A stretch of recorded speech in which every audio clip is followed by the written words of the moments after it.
Oil prices appear to have remained relatively unchanged compared to last week.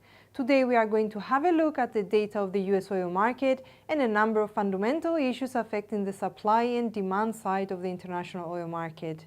For a rounder view, we are going to conclude the report with a technical analysis of WTI's daily chart.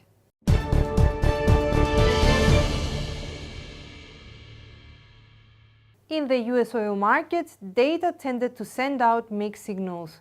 We make a start with the US Baker Hughes oil rig count, which showed that the number of active oil rigs has dropped by 2.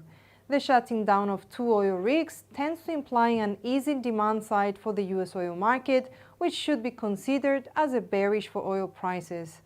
On Tuesday, signals for an easing of the US oil market intensified as the API weekly crude oil inventories figure rose, showing an increase of oil inventories. On the contrary, EIA reported a substantial drawdown, implying a tightening of the US oil market. Overall, data on the ground of the US oil market tended to be inconclusive, yet should we see an alignment of data pointing towards a tightening of the US oil market, we may see oil prices getting some support. On the production side of the international oil market, we highlight the report of Reuters about OPEC Plus delaying a hike in oil production levels. According to Reuters, OPEC Plus has agreed to delay its plan to raise oil output until April 2025, an OPEC Plus source told Reuters while its meeting was underway to provide additional support for the oil market. The group will unwind its latest layer of output cuts gradually from April 2025 until 2026, the source said.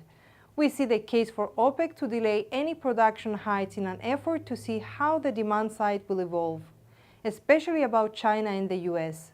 Should we see the news be verified, we may see bullish pressures for oil prices and vice versa.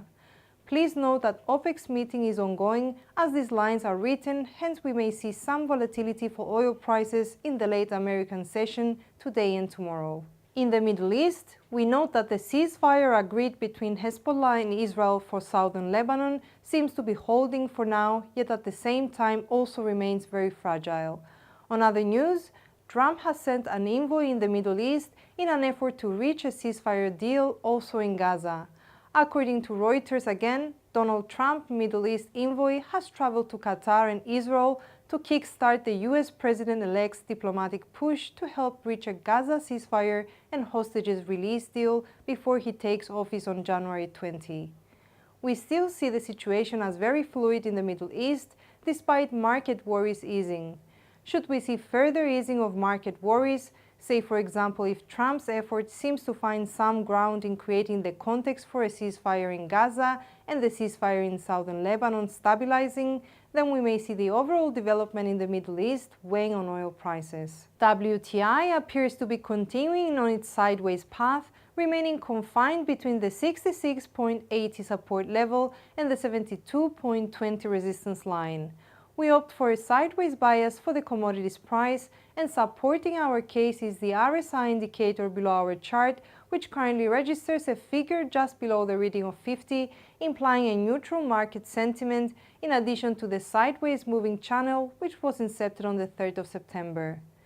For a bullish outlook, we would require a clear break above the 72.20 resistance line, with the next possible target for the bulls being the 77.85 resistance level, while even higher we note the 82.10 resistance base. Lastly, for a bearish outlook, we would require a clear break below the 66.80 support level, with the next possible target for the bears being the 61.65 support base. In an extremely bearish scenario, we may see WTI's price reaching the 57.25 support barrier, which has not seen any price action since April 2021.